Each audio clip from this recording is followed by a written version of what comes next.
My name is TJ Cooney. I'm a sophomore defensive end. Can you give me some reasons why you play football here at Catholic? Well, I'll go back to where I first started playing football, which was back in high school. I started playing as a freshman.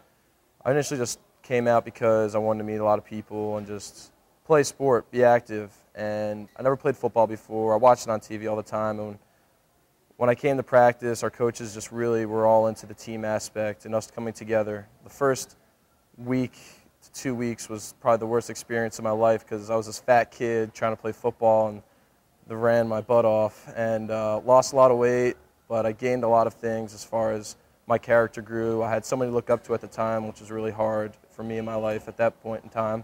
My coaches were like my dads, my teammates were like my brothers. I had 2 younger brothers at home, but I was at school. They were my brothers then. And I think it carried on into throughout high school. We kind of grew up together as a family. We became really like tight-knit. Myself, I'm Joe from Annapolis, Maryland. It's a pretty cool place. Better than New Jersey or Philly. Play football, baseball, and run track here. I'm a student athlete. What's up?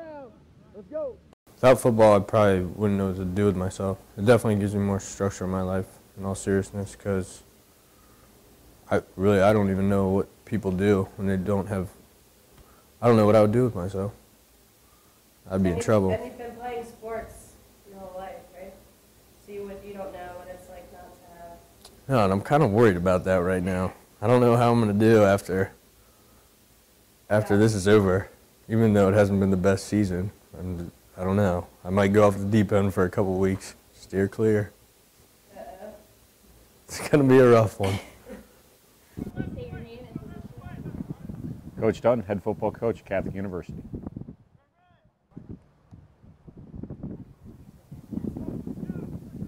I think the most important role I have here is just leading the young men on our team and trying to set a good example for them.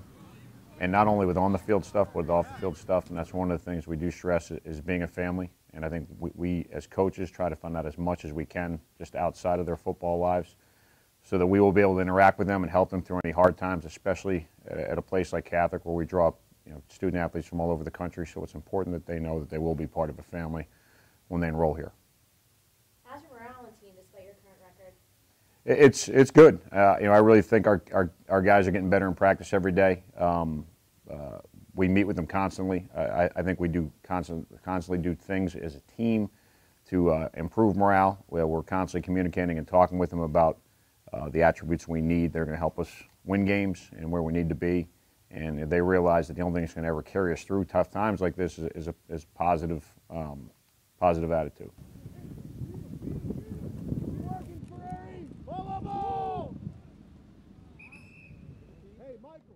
In any hard times, it's very hard to get through that by yourself, and you always want to look for somebody else to help you out. And to be honest with you, this is the most fun losing team I've ever been on, if that makes any sense. I know that when I'm playing when I've played this year, I'm having a blast out there with those guys just because I'm with them and because we're so enthusiastic and because we just love each other. I mean, like, we're out there, we're hollering, and even when the game's over and the scoreboard's not exactly telling us what we want to see, we're like, whatever, we played football. We're playing football. We could be doing something else right now, and we're out here on Saturdays doing our thing. And I know that we're creating memories that I'm going to look back in 10, 20 years and be like, that was probably some of the best fun I've had in my life. Some call me a loser, some call me a cheater, some say I'm a selfish, untalented dreamer, cause all I try to do is keep my dream alive, but it's so hard to do when you're working 9 to 5. I've never been one afraid to die, but I'm afraid to leave behind the precious life that grows through the sands of time, cause now I've got 2 daughters and I know they need their father to help them make it through all of the devious things that people do, cause every moment counts from the good times to the bad. I don't have time to envy, those are kind of things I've never had, cause the one thing most important is the one we take for granted. Until your life is on that line, think it's a way God had planned it, to open up your eyes and make you realize that there's some life is money, but what's money without life? Cause all I need is the air that I breathe and my friends and family to believe in me. As deep as the abyss where the waters run, as deep as the land of the rising sun, you know I'm down. Even when the mobs are against us, it doesn't even matter, nothing else matters. As deep as the Cooney, I'm a sophomore defensive end. I just looked at the camera for a second. That was really stupid. I'll do that again. Okay. Name a And I'm kind of a daydreamer most of the time. You're a daydreamer? Oh, yeah.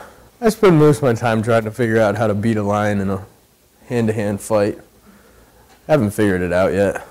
I think I could get a bear. You have some good theories. I do. I've heard your lion theory. I've tried. I actually watched one on the internet the other day, and the guy said you got to stick your hand in its mouth and grab it. I don't like that one. Not going for that one. Tell me about that one.